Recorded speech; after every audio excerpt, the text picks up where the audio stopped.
tout d'abord, nous voulons une fois encore remercier le gouvernement du Sénégal d'avoir accepté d'abriter cette rencontre à Dakar.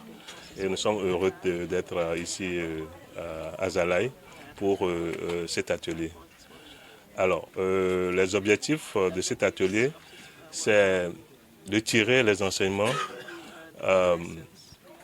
que nous pouvons partager avec les États en matière de suivi-évaluation de du premier plan décennal de l'agenda 2063. Comme vous le savez, ce premier plan décennal a été mis en œuvre entre 2014 et 2023. Alors, l'une des conditions, bien l'une des obligations, c'est que les États fassent l'effort pour faire le suivi systématique et préparer des rapports de progrès pour comprendre les progrès et les performances de l'agenda 2063. Et beaucoup de pays ont répondu à cette obligation, mais il y a certains pays aussi qui n'ont pas fait. Donc, comme nous sommes dans le processus de lancement du deuxième plan décennal, donc il est nécessaire de tirer les enseignements du premier plan décennal pour pouvoir accompagner la mise en œuvre effective du deuxième plan de l'agenda 2063. Donc, l'objectif de cet atelier, c'est de documenter les bonnes pratiques et de développer des standards ou bien des modèles qui vont permettre d'accompagner les pays pour la réussite de ce deuxième plan décennal. Est-ce que vous pouvez revenir un peu sur les principes de cet agenda? Les principes de l'agenda 2063, ou bien les objectifs? Non, les principes qui fondent cet agenda, quelles sont les conditions que les États doivent réunir ou bien voilà. Oui, effectivement, je suis d'accord avec vous par rapport aux principes. Effectivement, l'une des conditions, c'est que les États doivent systématiquement mettre en place un système de suivi pour pouvoir répondre aux obligations en termes de évaluer les progrès et de partager les performances qu'ils réalisent dans l'exécution de l'agenda F63. Donc, mettre en place un système de suivi pour accompagner la mise en œuvre de l'agenda F63, c'est important.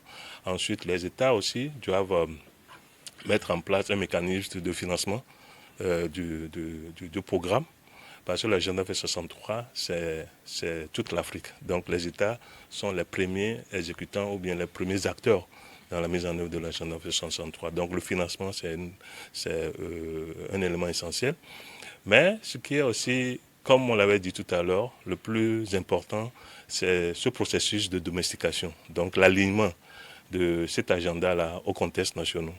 Et c'est là où peut-être on peut dire qu'il y a eu quelques problèmes dans la mise en œuvre du premier plan décennal, où ce processus n'a pas été très effectif dans plusieurs pays. Parce que la domestication inclut, par exemple, d'abord la sensibilisation des populations, de tous les acteurs, des partenaires autour de cette thématique et de la vision, et quels sont les objectifs et les attentes. Ensuite, l'alignement en termes de les objectifs de l'agenda par rapport au plan national de développement des pays.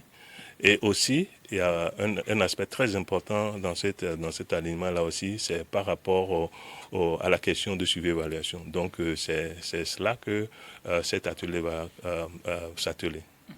Est-ce que le Sénégal fait partie des pays qui ont fait des progrès ou bien il fait partie des pays qui méritent d'être accompagnés? Ça, c'est une très bonne question, de savoir si le Sénégal... Effectivement, non, le Sénégal, on peut dire que le Sénégal, c'est un bon élève.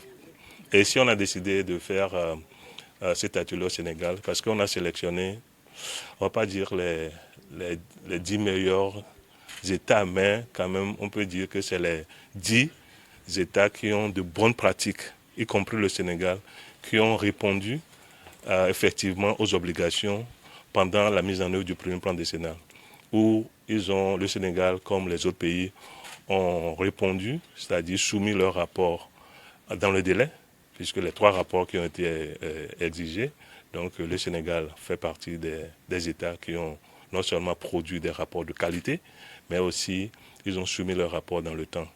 Et aussi ils ont des bonnes pratiques que nous voulons aussi apprendre et partager avec les autres États.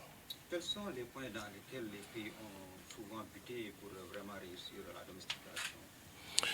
La question, c'est d'abord qu'est-ce que les États n'ont pas pu faire et qu'est-ce qu'ils ont eu comme effort et qu'est-ce qu'on doit faire pour une mise en œuvre effective de ce plan décennal. Parce que les États, en fait, ce qu'on a observé, c'est qu'il y a des problèmes de capacité dans plusieurs domaines, mais surtout en matière de suivi-évaluation.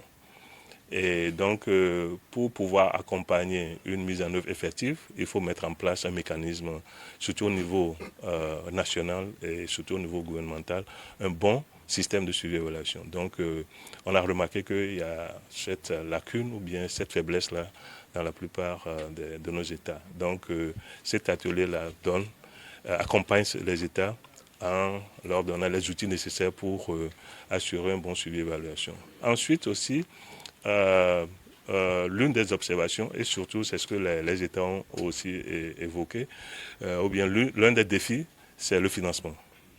Le financement, même sur les questions de reporting, même pour préparer le rapport et terminer tout le processus de collecte de données, consolidation, validation et même la soumission du rapport, il y a des États qui ont je dirais, se sont confrontés à ces difficultés de financement ou bien de ressources pour pouvoir effectivement réaliser ce processus-là. Je peux dire aussi que l'une des difficultés auxquelles les États ont eu à faire face, c'est au niveau de la coordination de l'agenda V63 par rapport à l'agenda 2030 des Nations Unies, où on peut dire que ce processus est très gelé, mais au niveau de l'agenda 63, on a remarqué qu'il y a un certain nombre de lenteurs. Donc c'est pour cela, vous verrez que dans ce deuxième plan décennal, on a parlé de 2 agendas, mais un seul plan de développement pour l'Afrique. Donc on n'aura plus. Donc ça veut dire que nous sommes en train d'aller vers ce que nous appelons le streamlining, ou bien l'alignement entre l'harmonisation entre l'agenda 2063 et l'agenda 2030 des Nations Unies. Et ça, nous pensons qu'avec l'expérience des uns des autres, on y arrivera, où on aura produit seulement un seul rapport de développement de l'Afrique à travers la mise en œuvre des 2 agendas.